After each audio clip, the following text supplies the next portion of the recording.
اس نے بازو اوپر کر کے کہا، میرا سینہ تیروں سے چھلنی کر دو، میں ناکام لوٹا ہوں، مگر میری جان لینے سے پہلے میرے کان میں یہ خوشخبری ضرور ڈالنا کہ تم نے کرک لے لیا ہے اور اپنی عصمت کی بریدہ بیٹیوں کو سینے سے لگا لیا ہے۔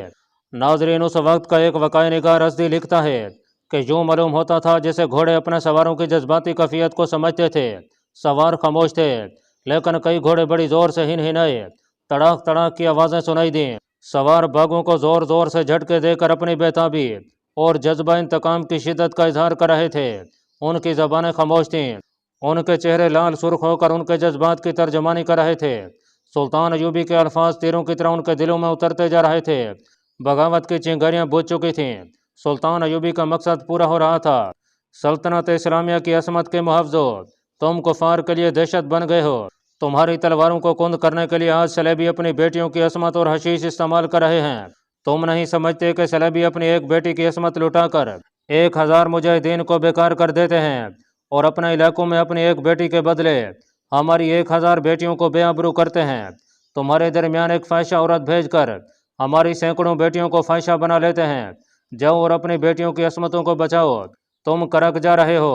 وہ صلیبی جو تمہارے نام سے ڈرتے ہیں آج تم پر کہے لگا رہے ہیں۔ شوبک تم نے لیا تھا اور کرک بھی تم ہی لوگے۔ سلطان ایوبی نے فوج پر یہ الزام عائد نہیں کیا کہ وہ گمراہ ہو گئی ہے اور بغاوت پر آمادہ ہے۔ اس نے کسی کے خلاف شک و شبے کا اشارہ بھی نہیں کیا۔ اللہ پاک کمی بیشی معاف فرمائے۔ اللہ آپ کا حامی و ناصر ہو، آمین۔